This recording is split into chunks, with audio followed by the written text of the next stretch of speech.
From the virtual studios of the Department of Communication in Phillipsburg, welcome to Let's Talk About It, an HIV information session brought to you by the Department of Community Development, Family and Humanitarian Affairs, and the St. Martin AIDS Foundation. Here are your hosts, Dr. Gerard Van Osch and Judith Bell. Hi, everyone.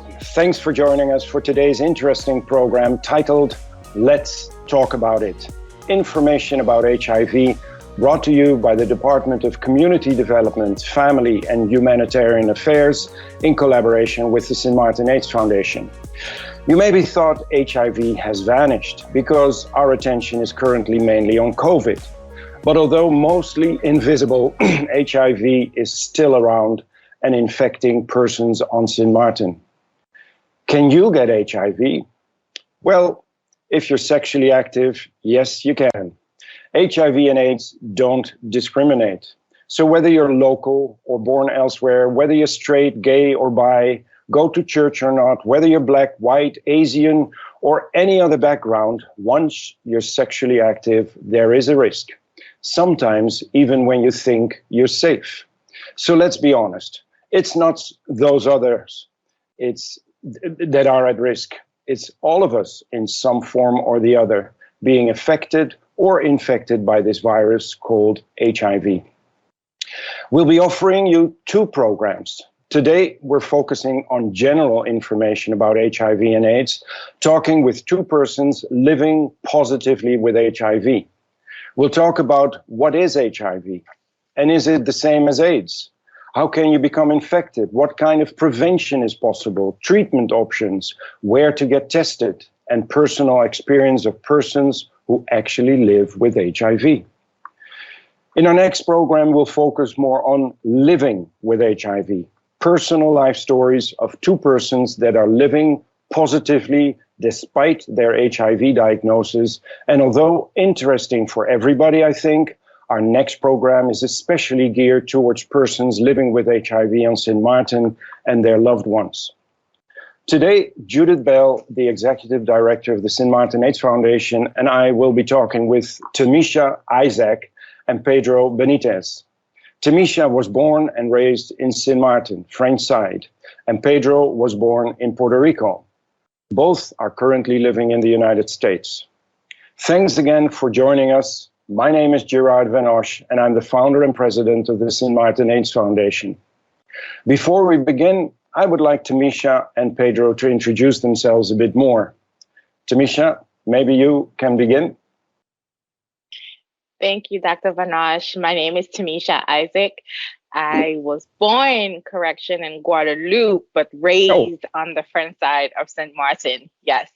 I know I practically am a St. Martiner because my family is St. Martiners. My mom, my grandmother, however, was from the Dominican Republic. So I'm a whole melting pot.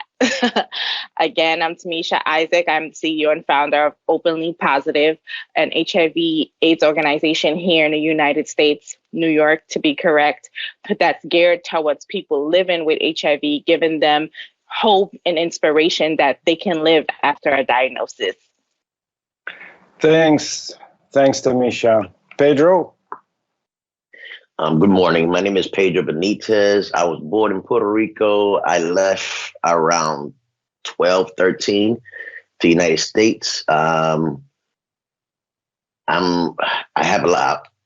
I served on like 7 or 8 different boards for people who live with HIV and AIDS. So I'll just stop there. All right, thanks. Well, both you and Tamisha, active people and working in HIV counseling and advocacy. Tamisha, let's some questions and practical questions about HIV. Can you tell us what is HIV and is there a difference with AIDS? Absolutely. So HIV is the virus that causes AIDS left untreated. So HIV is the human immunodeficiency virus, whereas AIDS is acquired immunodeficiency syndrome. there is definitely a difference. HIV is a virus that lives in our bodies, and of course, if left untreated, can cause acute infections that leads to what we call stage 4 HIV, but the world knows it as AIDS. Mm-hmm. And how long does it take between someone becoming infected and then ending up in that stage 4, you could say? So, of course, with someone becoming infected with HIV, everybody's body is different. Let's just start there. Everybody's different. According to scientists and according to the CDC here in the US, it takes about 3 years, on average 3 years, for a person to get to AIDS status. But again, everybody's body is different. So if you're not taking care of yourself, if you're out here running rugged, drinking, not eating properly, not taking any type of supplements, you may deteriorate faster than another person who is probably, taking care of themselves with supplements or other foods and not knowing that they have a diagnosis. But for you to know for sure whether you're HIV positive or not, the best thing to do is to get tested. Getting tested is the only way for you to know if you have HIV or not. And by getting tested, and if you do get a positive result, there's something called ART or ARVs, antiretroviral therapy medication, that you are immediately put on to suppress your virus to stop the cause of ending up in an AIDS or stage 4 HIV psychosis. All right, thanks very much. And can you tell us a bit more what happens inside your body when you become infected with HIV? Absolutely. So once HIV gets into the body, of course, it attacks your T cells, right? It attaches itself to your T cells and it starts replicating and making copies and copies of itself. And at first, your body doesn't recognize that it's an intruder. So it duplicates, and the HIV replaces the T cell DNA with RNA, and that replication creates the host of HIV in the body. And what that does is, as the body is trying to fight it off and it can no longer fight, your T cell starts dropping, and your viral load, the level of virus in your body, starts increasing. And the T cells that are basically your immune cells, your defense cells that normally should keep you healthy and recognize that there's infections coming in and then get rid of them. So because of your T cells are going down, your immune system is going down, and that's why we call it immune deficiency. The weakness of the immune system. Absolutely. How often do you need to do a test? So I recommend I didn't say that in my intro, but I'm a certified HIV testing counselor here in New York. And I recommend getting tested every 3 to 6 months or in between partners. So if you are a person who change partners often, after every partner, you should get yourself checked. If you're a person who's in a monogamous relationship or open or poly relationship, definitely get yourself tested every 3 to 6 months. And for people who, for instance, here would say, yeah, but I'm with the same person already for 10 years. Should they still keep on testing every 3 to 6 months, you think? Absolutely, because we never know what the next person is doing when we're not around. Yeah, exactly. That's what we notice as well when we offer our free testing to the public here. I mean, the majority of people, because we ask a whole set of questions to get an idea what their risk is, and really a large part of the people don't know or are not sure, as they always say, what their partner is doing, of course. So the only way to be sure, like you said, is doing a test. And we're talking, listeners, today about HIV, but of course there's other sexually transmitted infections. And the foundation focuses on that as well. There's chlamydia. We see that quite a bit on St. Martin. Gonorrhea is coming up again. Syphilis is definitely coming up again. Chancre, we don't see that much. It's bacterial infection. Then you have, of course, the itchy pubic lice. And then you have a few other virus infections, herpes, human papilloma virus. And then you have hepatitis B and hepatitis C that can both be transmitted sexually as well. So we're focusing on HIV and AIDS, but keep in mind there's other infections that you could get through having unprotected sex, or even if you do protect yourself, but at least you reduce your risk if you protect yourself. Judith? Okay, thank you, Tamisha. Pedro, I have a question for you. What are the different ways one can become infected with HIV? So there's different ways. One would be anally, vaginally. Well, I'm looking at something that says hugging, sharing. You cannot get it from hugging. You cannot get it from sharing. Unless, let me be honest, unless you have a cut and you're butt naked and hugging somebody that's also naked and has a cut. Outside of that, it would be very hard to get it from hugging. Eating with utensils, HIV dies as soon as it hits the air. As soon as it touches the air, it dies. So there's nothing to get from somebody's utensils. That's a myth, and it's never been true.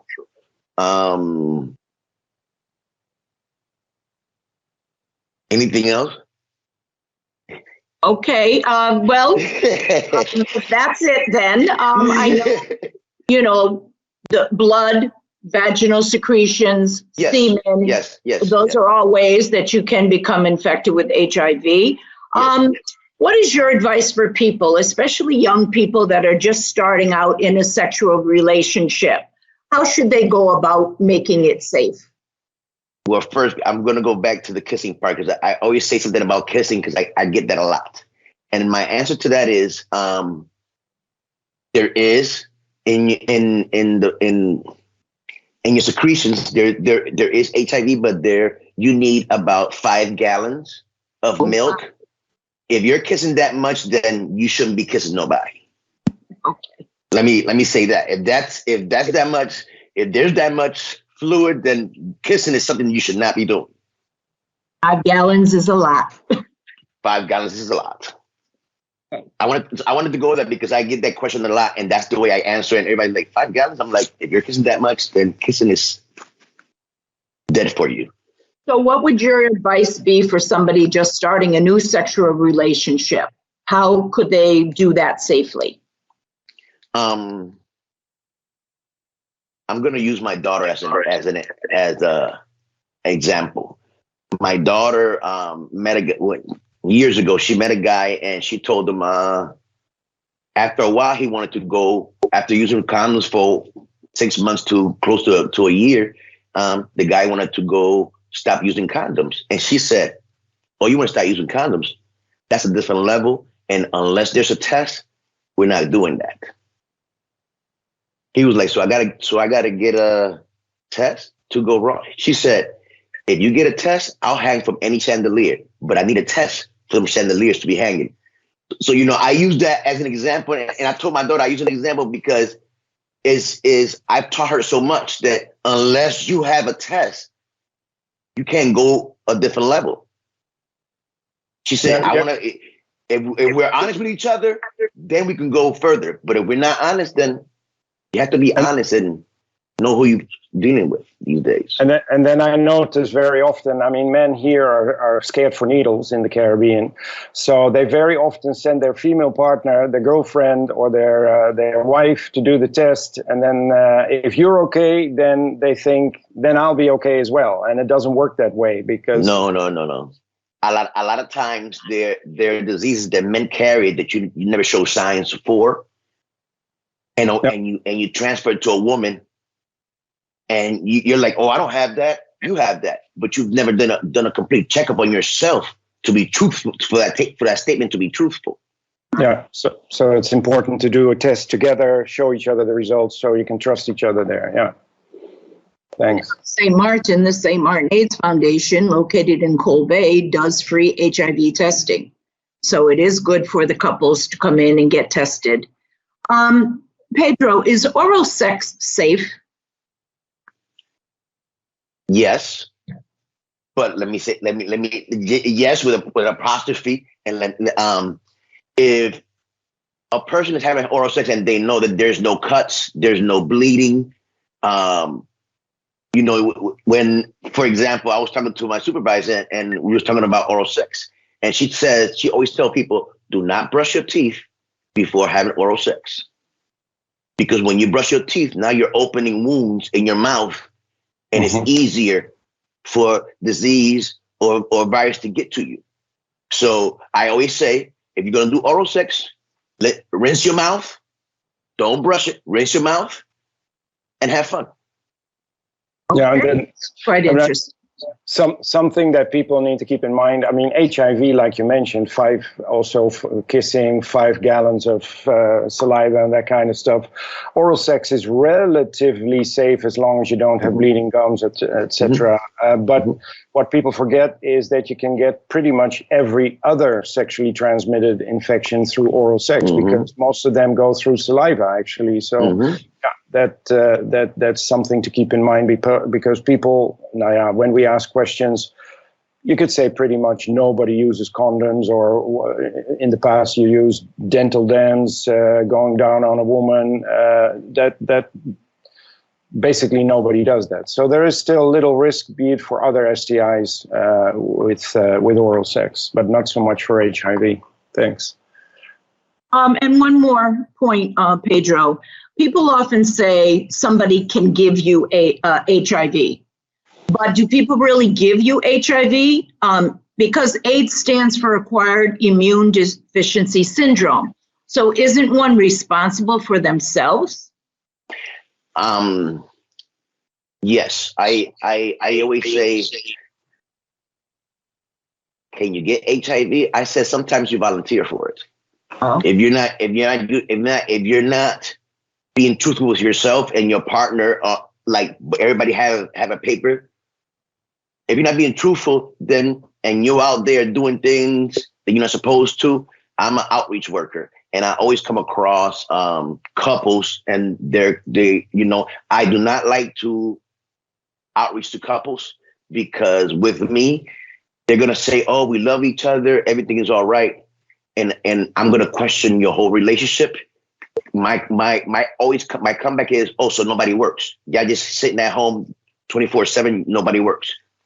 And they're like, no, we work. So you really don't know what your partner is doing. You assume we're not in a perfect world. We're in an imperfect world. So you assume, the assumption is, oh, they're at work doing what they're supposed to be. A lot of people go to work and cheat at work. Let's be real. There's always a work husband or a work wife. Things happen. Let's be real. And then, I mean, listening to your two life stories, and we'll get to that more maybe in detail in the next program, but even today, I mean, in a certain way, both when I listen to your stories, we're thinking, like you said, Pedro, you're safe, but somebody was working and went outside, or you had to save yourself, in your case, for a hurricane out in the streets. And you end up doing things that, looking back, may have been putting yourself at risk. But some people are indeed in a relationship and they think they're safe, but unfortunately they're not, because we're not living in a perfect world. So we need to keep that in mind. And that's why Tamisha says you need to keep testing to make sure you don't have it, because there's excellent treatment out there that can keep you healthy and that can actually prevent, once you have it, to transmit it to your sexual partners in the future. Tamisha, what are different ways to prevent infection with HIV?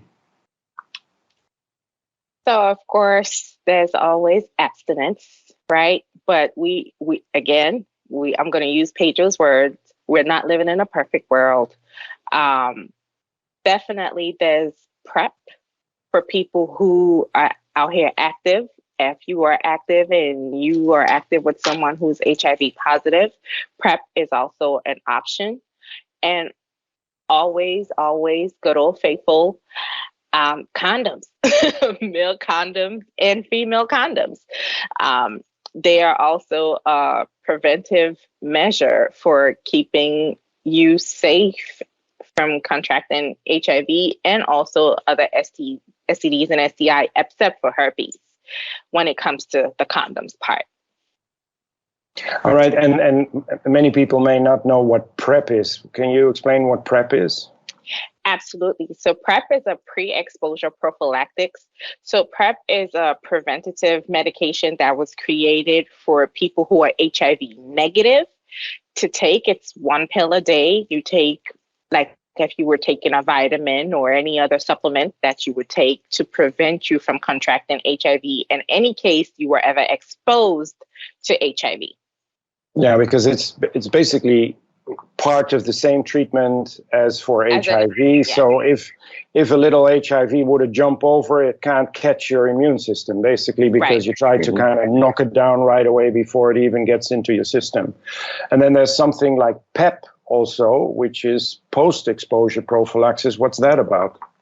So PEP is, like you said, a post-exposure prophylaxis. It's something we like to call in the HIV world our plan B. So it's like your morning after pill. So let's say you went out last night, you had a good old time, and then you got a phone call telling you, hey, I got something, or I have HIV, or whatever the conversation may have been. You have 72 hours from that phone call, from that moment that you were exposed, to go to your nearest doctor to let them know that you were exposed to HIV, and they have 72 hours to put you on PEP. And what that does is, again, PrEP is pre, so it's before, and PEP is post, meaning the after effect. So you will be on that regimen to kind of block or eliminate any type of HIV infections that's about to occur in your body. So that's what PEP is. Okay, thanks. And then these days we have U is equals U. And what does that mean? So U equals U stands for undetectable equals untransmittable. What that means is someone who is living with HIV, who is taking their antiretroviral therapy medication, who is living fabulously and is undetectable, they cannot, when I say cannot, I say cannot, 0 chance of transmitting HIV if they are undetectable. So I know a lot of people kind of get this confused because people hear these words and they hear these terms and they throw it out there. And sometimes there's a lot of people who run game on people, meaning they're fakers. They fake. Okay, they don't have no type of integrity in their bones. So they will say, "Oh, I'm undetectable," and you have not seen the proof of them being undetectable. Meanwhile, they are not even virally suppressed, so much less undetectable. Or they're out here just running wild, running rampant, and saying, "Oh, I use PrEP," and meanwhile they're not on PrEP. So the reason why I'm saying this is because yesterday I had a crazy incident, but we're going to get into that. Okay. All right. Thanks very much. So things have changed over the years. In the past, we just said abstinence, and abstinence doesn't mean you'll never have sex, but you basically wait until you have a condom or you're in a relationship where both of you got tested for HIV. What changed in the last 10 years compared to the early days of HIV and AIDS? Oh my God, so much have changed. Almost everything we just spoke about is recent. So in the 80s, back then, right, you didn't say antiretroviral medication or antiretroviral therapy. They were cocktails because there was more than one medication that someone had to take. Some people had to take 30, 25, 4, 5, 6 pills. You know, I was diagnosed in 2003. And at that time, I started off taking 5 pills and then I was reduced to 2 pills. And now I only take 1 pill a day. So I started off with twice in the morning, twice in the night. And then it went from 1 in the morning, 1 in the night to now only 1 a day. So tremendous improvement. Yeah, it makes it easy. And there's a lot less side effects. And even on St. Martin, being in the Caribbean, we were able to negotiate cheaper prices because everybody always has in their head it's so tremendously expensive. And certain combinations, when you become resistant for, let's say, the first line treatments may become more expensive, but the first line treatment is relatively affordable these days, at least in some of the Caribbean countries, most of the Caribbean countries. Sorry, you wanted to say something else? I did. I wanted to talk about the programs that we have here. Praser and we're actually privileged to actually be in America, because I know compared to I had an incident when I actually first came back home from the first time after I have left. I didn't have enough medication with me, and my family was trying to get the medication for me. They actually came on the Dutch side to get the medication. And at the time I was on the 2 regimen, and the one of those pills was $5,000 at that time. And this was circa 2009, because I just had my second son. He was a newborn. I literally had to, it was cheaper for me to take a flight back to New York for one day to get my refill and come back to St. Martin, opposed to paying the $5,000. But I wanted to say that we are privileged here because we have a program called Ryan White. And for those of you who don't know who Ryan White was a 15-year-old hemophiliac who actually contracted HIV from a blood transfusion back in the 80s. And he became a U.S. phenomenon. People of the likes of Michael Jackson and beyond poured into that young man. And when he died from AIDS complications, his mother created the Ryan White Foundation. And anybody who lives in the U.S., whether you are documented or undocumented, if you are HIV positive, you will get care at the expense of Ryan White Foundation. So we are actually privileged here to have that foundation, because we never have to worry about the fact that we don't have the money to pay for the medication, because it is true. The medication is expensive, even here.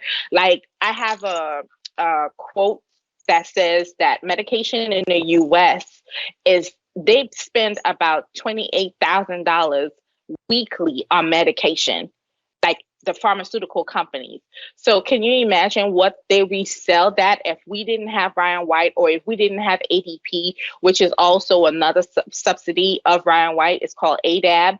And that's how I was able to get assistance, because I was also undocumented when I first got diagnosis. And that's what I was on, and that's how I was able to get my medication and my regimen. So we are really privileged here.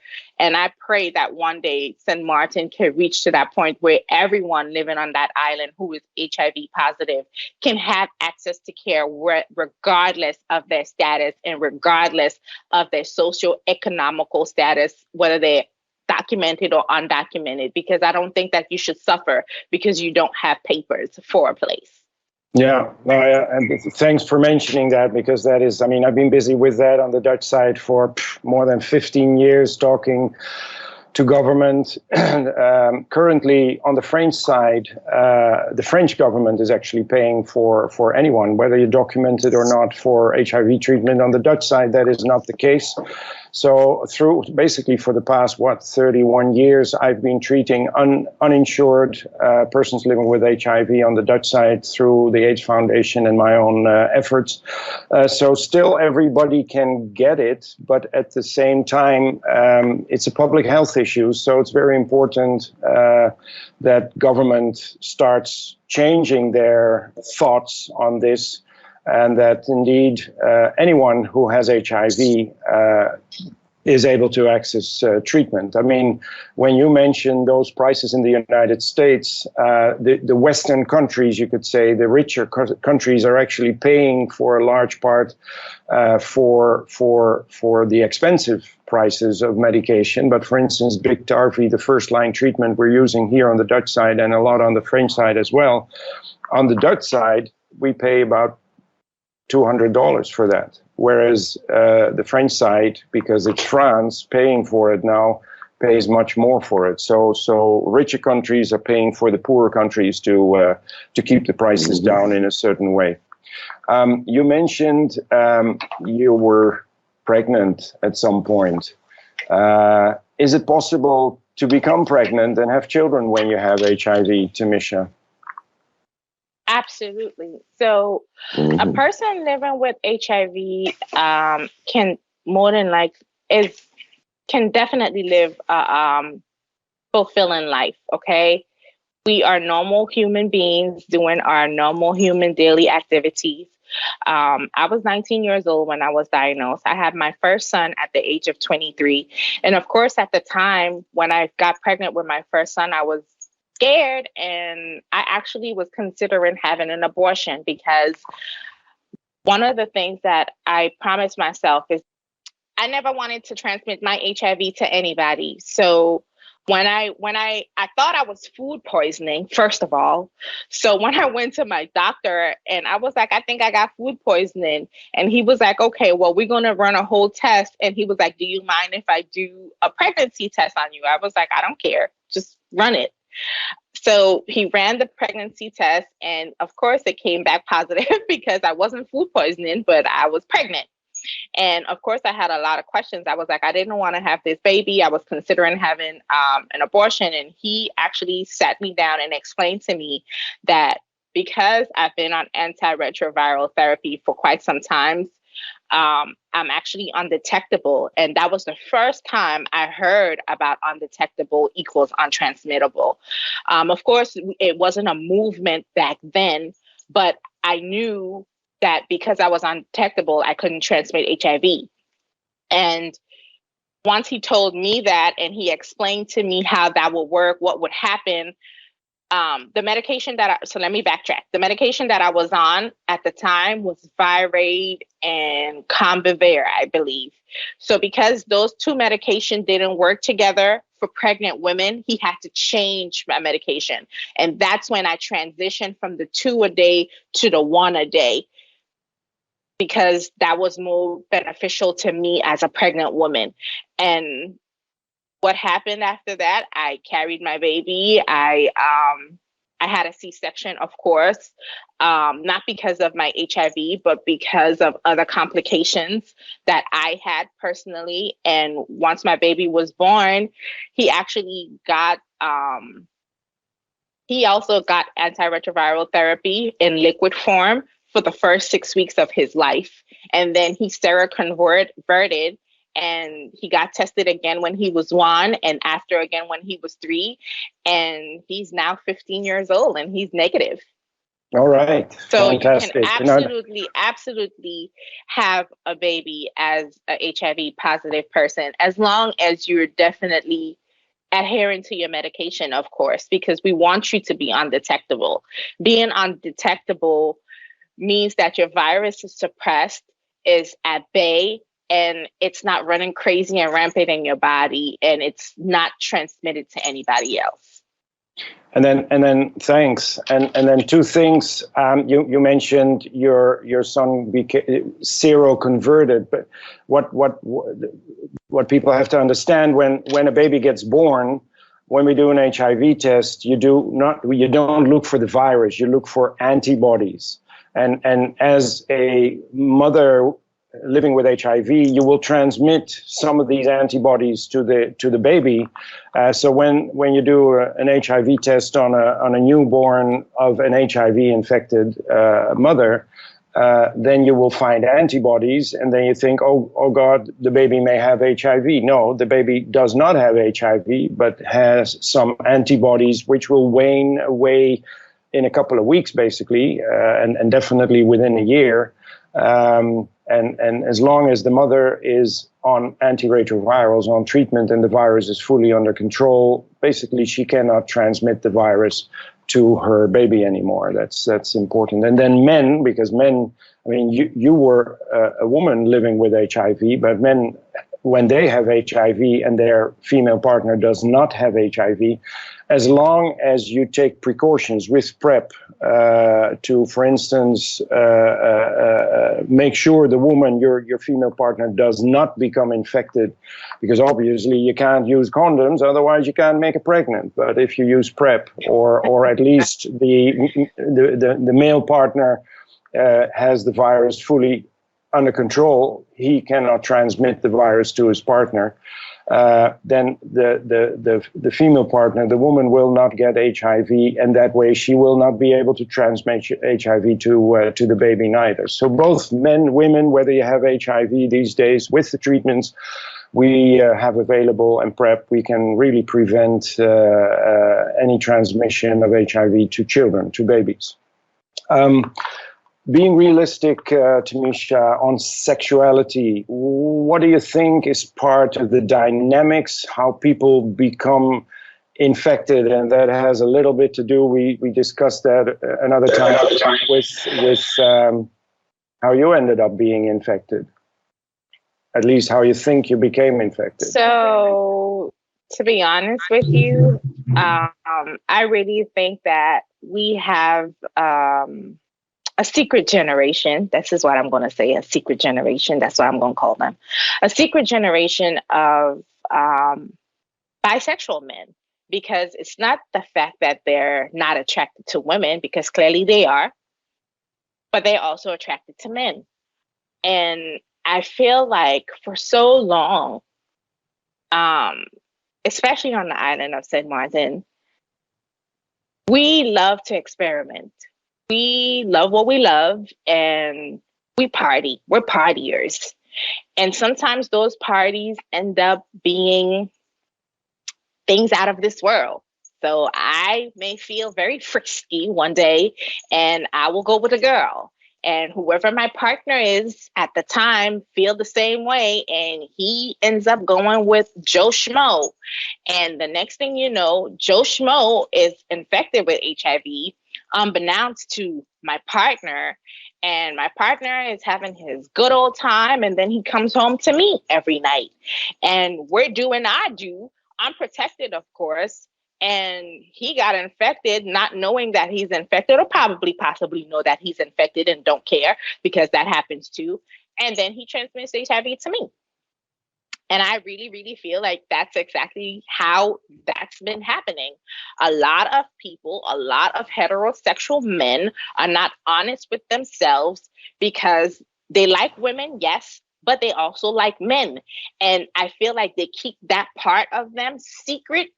And when a heterosexual woman becomes positive by a heterosexual man, there's so many questions, because Dr. Vanash, you know more than anyone, working in this field for as long as you have worked in this field. And me being in this field, you, Pedro, working in this field, Judith, you working in this field. We have being educated on the reproductive system, about pink parts, about women parts, about male parts. And we all know what pink parts is. So for those of you who are watching who don't know what pink parts is, pink parts are your softer tissues in your body. So pink parts are your mouth, your vagina, and your anus, right? Those are your pink parts. And those are easily bruised, easily ruptured. And that's how HIV is really transmitted. A woman is a receiver. She is not a giver. That's why they say that it's hard for a woman to transmit HIV to a man, opposed to the other way around. Mm-hmm. So, of course, in all logic, it only makes sense that the only way how this is happening is, one, you're secretly bi and you're not open about your sexuality and you're not open with your partner.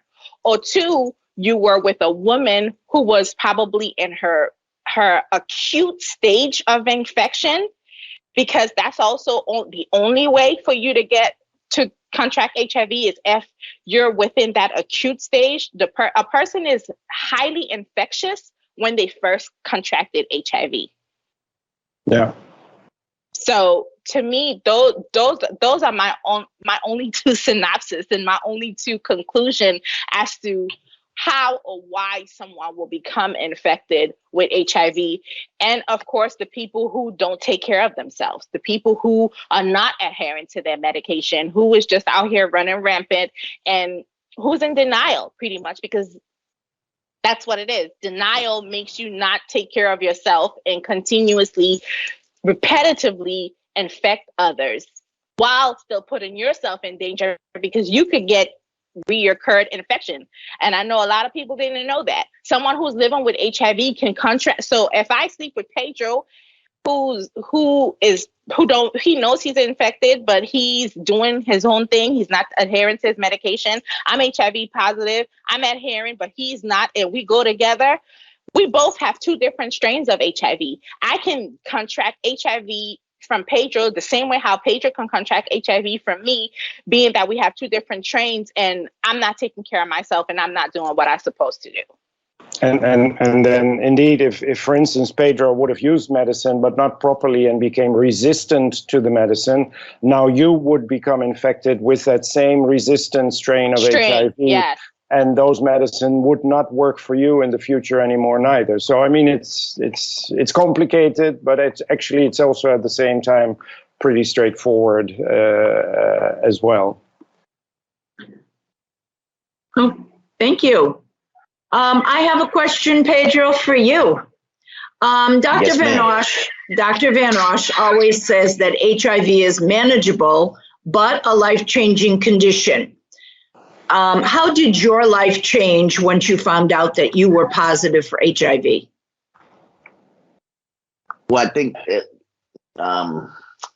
for me it was a little bit different because I was a care manager of HIV before I was positive. But after my diagnosis, I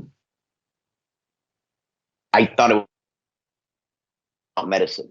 And it's not just about medicine. It's way beyond medicine. Yes, you have to take your medicine every day, but you have to practice. It's all about you. It's all about you, and you have to live. So stress is the biggest thing for positive people. Stress can mess you up and make HIV faster. Meaning, because of stress and other things, it will make. Because of stress and other things, it will make the disease go a little bit faster. I always say it's about taking your medicine. It's about eating right, feeding your mind good things, and you have to change. So a lot of the times when somebody be positive, they're single, because it takes you a couple of years to get your life in order before you open it up to another person. I mean, sometimes it works the other way, but in my life that I've known, is the best way. You have to worry about health, and if as a man, we don't like to talk about health. We don't want nobody to know that we're weak. And in reality, taking care of yourself don't mean you're weak. That means you're strong. Because I've told a group of men, straight men, they was like, oh, I don't want nobody to know that I'm weak. I said, okay, but if you want to live for your grandkids, you have to take care of your health. You can't watch your grandkids graduate if your health is not is the first thing you're not taking care of. It doesn't work that way. So HIV treatment goes way beyond taking your medicine. It changes your life in a way. I used to be very careless. Now I'm extremely careful. And it was a change for me when I didn't care for a lot of things when I was young and put myself in different predicaments. So that's my answer. Okay. Tamisha, do you have anything to add to that? How your life changed? My life definitely changed drastically. I went from a happy-go-lucky 19-year-old to a suicidal, depressed, anxious, miserable person for a very long time. My last actually failed attempt suicide was very recently. It was on January 10th of 2018. And that came after having a really good job, losing that job, losing my home, and being homeless with my two children and feeling hopeless and feeling like, not only have I failed my kids, but I failed myself as a woman, as a person. Here I am, HIV positive. I thought that I was doing everything right by going back to school, getting my degrees, having a good job. And because of being HIV positive, I lost my job. That for me in itself was an eye-opener to so many things, because though I was diagnosed at 19, that 19-year-old, she died. She died that day that she got that diagnosis. And I lived my life just on autopilot after that. I was just on autopilot. I would get up and do the same mundane thing over and over until 2017, when my world just came crashing down and I really found who Tamisha really was. I living free, living open, and speaking my truth. Speaking my truth. I'm going to go a little off topic, but it's my truth. Speaking my truth of being molested at 7 until I was 12. Then at 19, becoming HIV positive and surviving domestic violence on several occasions. And here I am now, just thriving and looking back at all of the trials that I had in my life. I'm like, you made it, kid. Thank God you didn't die on January 10th. And my life changed for the better. Good. I guess you had to go through all that to get where you are today. So, yeah. Pedro, I know it's not always easy and straightforward, but is there anything you would have done differently looking back now?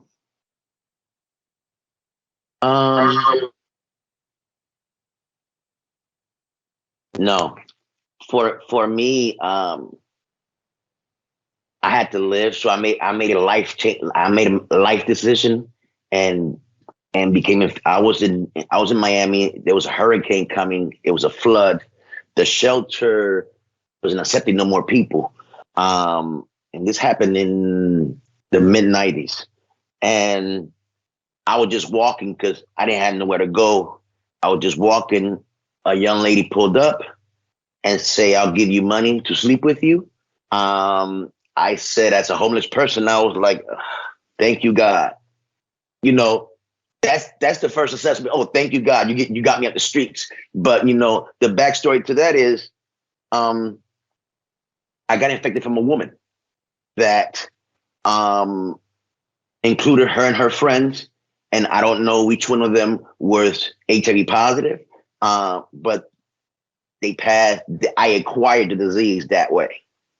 I wanted to use that way because AIDS is acquired immunodeficiency syndrome. So I wanted to make it clear that way. So I acquired it, and so I always get a question. So would you have changed anything? I said I was trying to live. Okay, survive. And sometimes in life you make survival decisions that can hurt you down the way, but at that moment it's to survive. So I made a decision. I'm here bruised, but I'm here. And we're happy you are. Thank you. Yeah, sure. And we're running a little bit out of time, so we need to kind of speed up a few of the questions because I think they're still important. In the United States, Tamisha, is it easy to get life insurance and buy a home or what have you? Here on St. Martin, that is very difficult for local people living with HIV. So here it's a little different because a lot of people there is some people who do acquire that, of course, because they have amazing jobs and they're able to put money in their 401k, their IRAs, and they purchase home. I know several HIV advocates actually who actually purchased home within the past couple of years, but that's because they have amazing jobs. For a lot of the people who are HIV positive here, a lot of them are on public assistance and on welfare. So of course it's not as easy for them to purchase homes because they're not working. They don't really have a source of income outside of the assistance that they're receiving. So I would definitely say that it depends on the individual. It all depends on who the person is. Like Pedro said, it's all a mindset thing, right? When someone becomes HIV positive, they're already getting a diagnosis on top of traumas that they have prior. That's number one. Then number two, we haven't touched on it a lot, but the mental health aspect of that. I talked about my depression. I talked about my anxiety. I talked about my suicidal attempts, but I've been suicidal since I was 13 years old. I've been going through depression and I've been rebelling since I was a teenager. All those things went undiagnosed, unchecked, unresolved, and then boom, here comes an HIV diagnosis on top of all of the traumas that I already had. So now I'm sinking deeper into a depression. So it all depends on the person's mindset and where they are emotionally and mentally in their life. Yeah. Clear story. Thanks for sharing that. Sometimes employers ask their employees to do an HIV test. Is that allowed? Tamisha? So in the US, disclosing your HIV status to your employer is not mandatory. However, in recent years, I have seen it on applications, but you do not have to disclose to your employer that you are HIV positive. However, that's how I ended up getting fired, because I shared my story with a coworker just to give hindsight, because she was hemming and hawing about her life, long story short. And I was like, honey, your life is good. I get it. I get what you're trying to say. And I shared a little bit about me. Let's say this happened on a Friday. By Monday, I was fired. And the reason for me being fired was that I lied on my application. They never explained as to what the lie was, where the lie came from, but that's the excuse that they used. And I was working for the hotel industry, and I was a part of the local 6 union here in New York. And my officer made me sign a paper stating that if I wanted to continue to work for local 6, I couldn't sue the Hilton, and I couldn't sue my manager or my coworker for defamation of character and for pretty much outing me, because that's what she did. I shared something with you in confidence, not for because she was uneducated, and it was just all around handled wrong. Yeah. Judith. Yes. Pedro, both of you actually mentioned medication, and that's come up in our discussion quite a bit this morning. Can you tell me why is it so important, Pedro, to take your medication? It's very important to take your medication.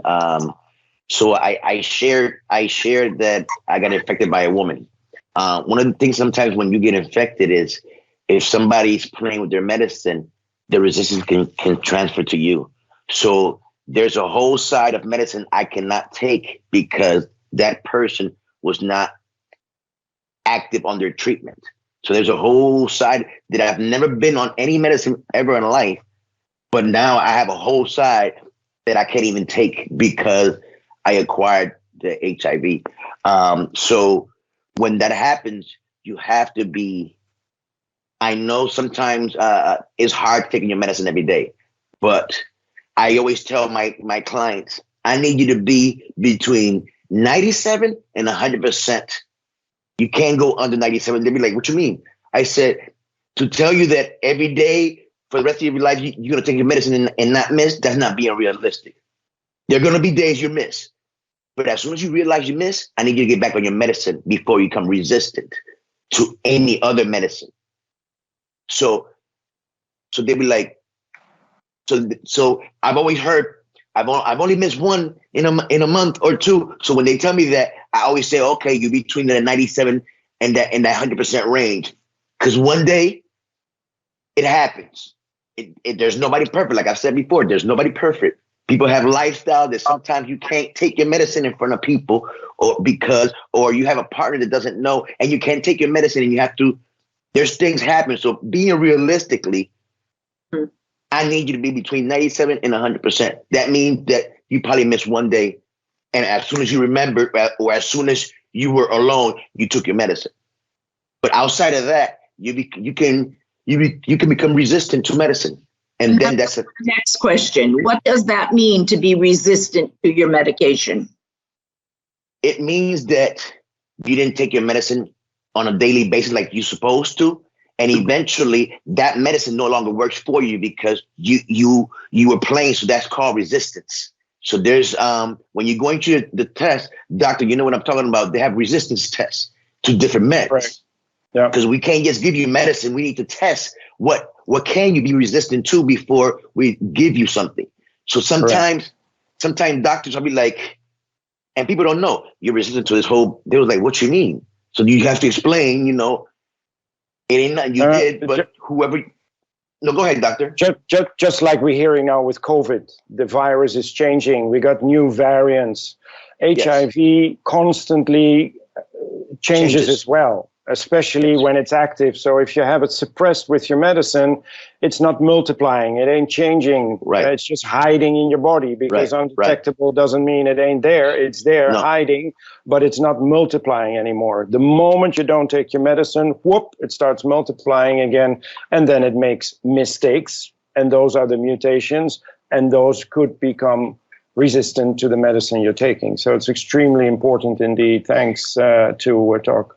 Yeah, say, Pedro, you want to? No. I was gonna say reservoirs, but I know reservoirs means that when you say you're undetected, it's very, very, very little HIV in your blood, but there's reservoirs. So let's say behind your eyes, the end of your toes, your fingers, there's reservoirs in your body where things hide. And once you take your medicine, you'll never hear from them. But once you stop taking your medicine, the HIV is an opportunistic infection. So when you stop taking your medicine, that's the opportunity for them to make the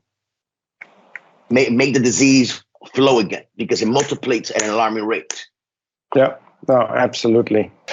Well, I think all this information was a lot, but also very informative. Tamisha, Pedro, thank you so much for sharing all this information and your willingness to open up about your personal experiences. Very interesting. I think it's courageous and at the same time important that we hear personally from people living with HIV to better understand what it is, how it affects you, and how to best deal with it. In our next program, viewers and listeners will be coming back to Tamisha and Pedro, and we'll dive deeper in their personal stories and how they manage to live managing because they're doing it, positive, happy, healthy lives and being involved in the society and the communities they live in. That program will be interesting, I think, for everybody. But especially on St. Martin, also for people living with HIV and their loved ones, because very often I get questions from people living with HIV. Hey, doc, how you do this? How do you do that? And obviously, Tamisha and Pedro are experts in the field there.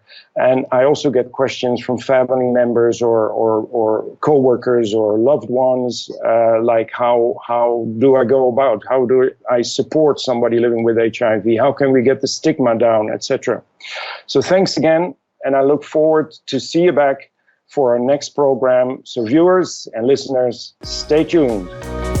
Let's Talk About It, an HIV information session, has been a presentation of the Department of Community Development, Family and Humanitarian Affairs under the Ministry of Public Health, Social Development and Labor, the St. Martin AIDS Foundation, and the Department of Communication.